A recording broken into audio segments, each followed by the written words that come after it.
Okay,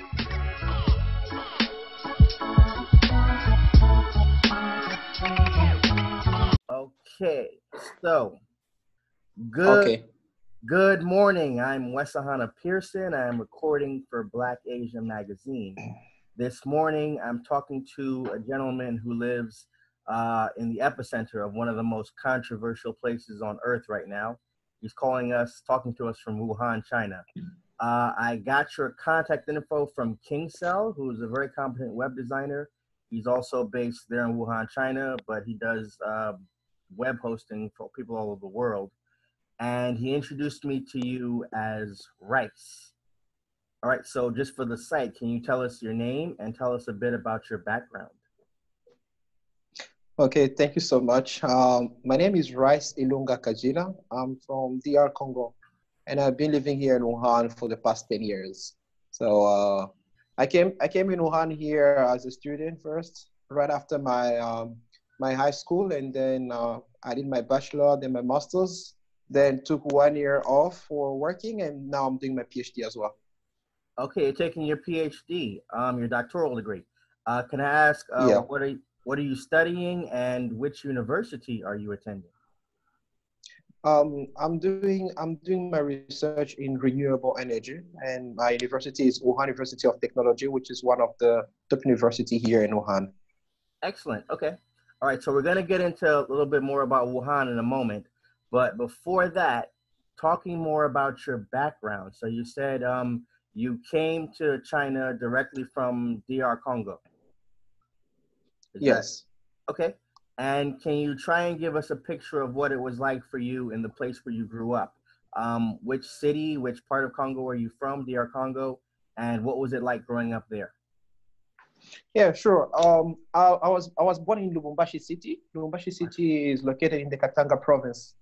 Katanga is in the south part of Congo, and Lubumbashi City is a second large city in Congo, right after the capital, which is Kinshasa. Lubumbashi is a very vibrant city, actually. I Most of the time when I'm talking to my Chinese friend, I'll tell them it's a little bit like Shanghai here in China, because it's a city where you have so many foreigners from different countries, and most of them are doing business there. Most of them are owning companies, and so the environment is very international, if I can say it that way. So growing up in Lubumbashi city, you already from childhood you have a mixed of nationalities in high schools and whatever school that you can attend to. Basically, you can have that's international feeling right there. So that's where I grew up, and yeah, I've been in different cities around the province of Katanga, but I grew Yeah. up mainly in Lubumbashi city. Okay, very good. Excellent. Okay. Thank you for sharing that. So, where you grew up, do most people speak French? Yes, we do speak French. French is our basically the Common the language, official the language. Yes, official the official language language. that has been picked around. Yeah, we also speak Swahili, but French Okay. is the official language. Okay. All right. Okay. Great. Thanks for sharing that. Just very quickly. So, you're from DR Congo. You now live in Wuhan, China. What other places have you visited or traveled to in the world? I've been to Zambia, I've been to Tanzania, and I've also been to Philippines. I've also visited a little bit of Ethiopia. Okay. All right. And among those places, which one did you happen to like the best? I think I like Tanzania. Okay. I like Ah. Tanzania. All right. Yeah. Okay. Moving forward a bit, you are in Wuhan, China. Yep. All right. And as we're talking right now, it's 9 a.m. It's April 15th. I'm in Taiwan. You're in Wuhan, China. We're at the same time zone. Um, I understand. So, this is the place where the COVID-19 virus originated, according to most sources in the world. And I understand that your city was under lockdown until April 8th. So, Yep. can you tell me how the COVID-19 virus has affected people's lives? And also, how has the city changed since the ban has been lifted? Yeah. Actually, I was here from the very moment when the lockdown started. That was Mhm. around January 23rd. Um, it has really affected the life of people in a way that at first At first, people thought that it was very easy to manage because it was only a lockdown of the city, but not really a total quarantine even within the city itself. So at first, when the quarantine measure was put upon the city of Wuhan, Wuhan was closed down from all other provinces in China, and the airport and train stations, and they were all closed down, as well as the subways. So, but at that moment, people could move outside of their communities to go get groceries and things like that they wanted to have from outside of their living areas, those communities. Um, it came that we have to be locked down within our communities. So Okay. at that So, particular moment, yeah, life became really hard.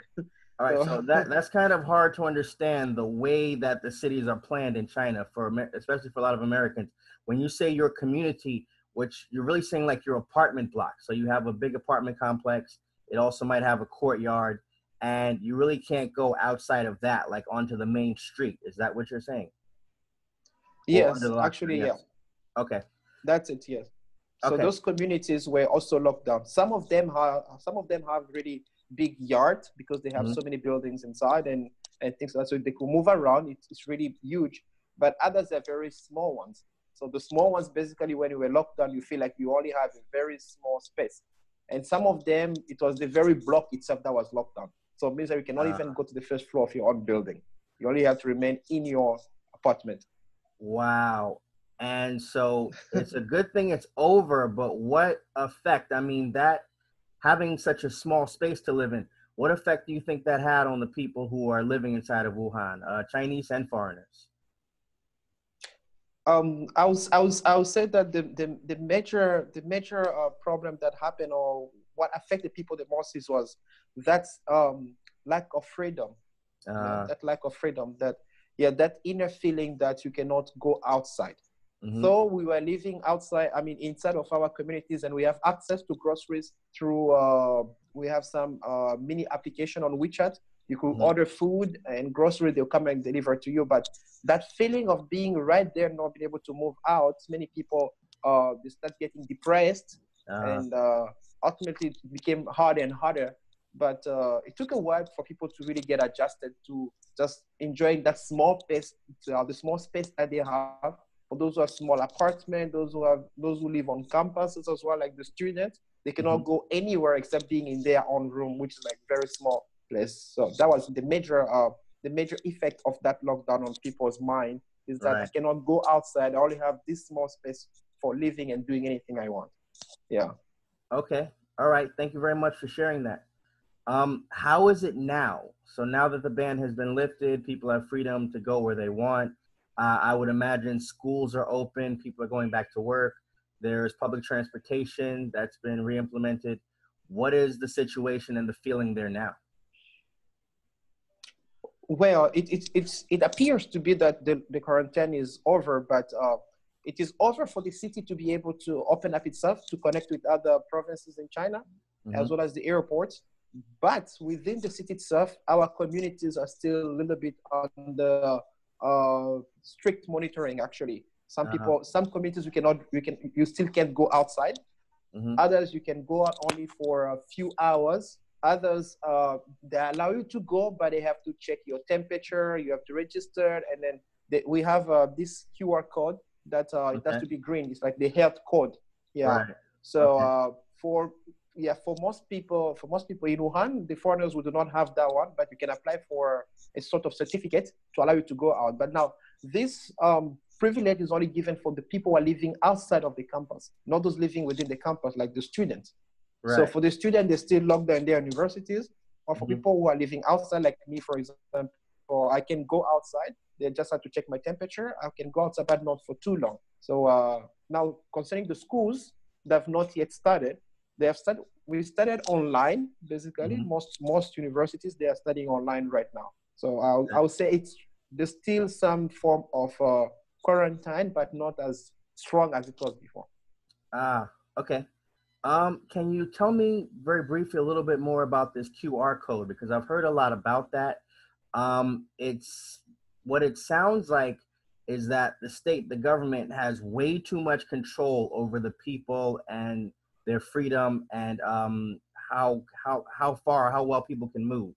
That's what I'm hearing, and it sounds a little bit scary.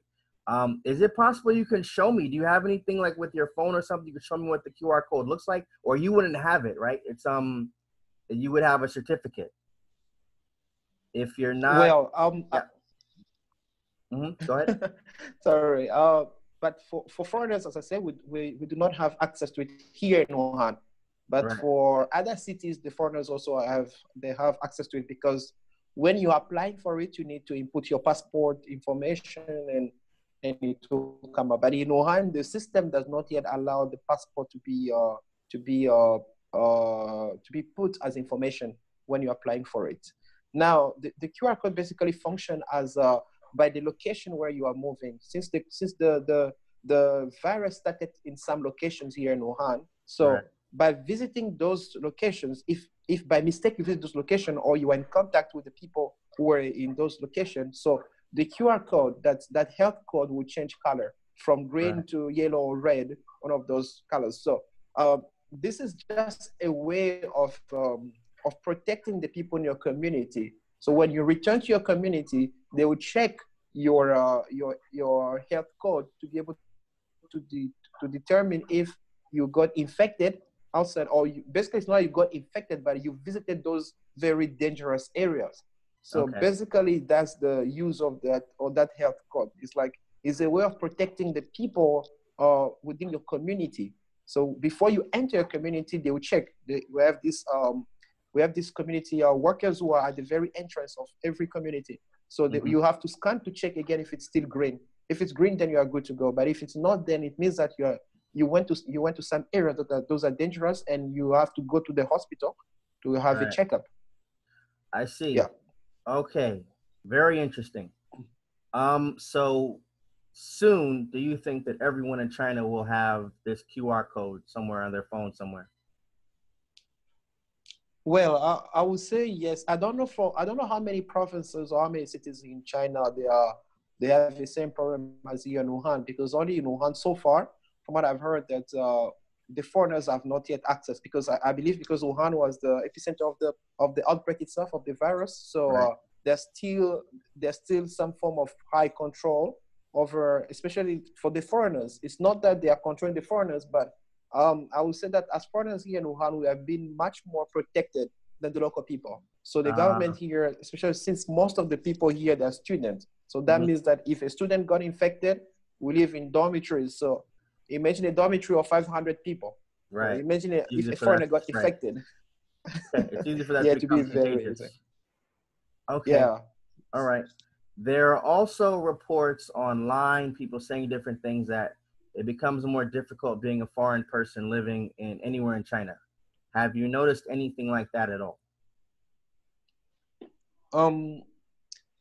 I would say being here in Wuhan, and also from what I've seen as reports outside of the city of Wuhan, this reality of Chinese and Black people in general, it's something that has always been there. It has always been there. So yeah. It's not new. It has always been there, but the outbreak kind of burst it open in the heart of They the put it out local on the people. front, on the main street. It's something was kind of under the surface before, now kind of rose to the surface, is what you're saying. Yes, because I believe as a foreigner and a black African, or from whatever part of the world that you are, you always face this kind of problem in China, that you find sometimes people who will not accept you, or who will view you as not really what you expect them to see you as. So yeah, it's not something new in China. Yeah, it's kind of becoming a little bit obvious now due to the outbreak, but it's not something new. Okay, I see. All right, excellent. Okay, all right. Thank you for sharing all those things with us. Black Asian Magazine.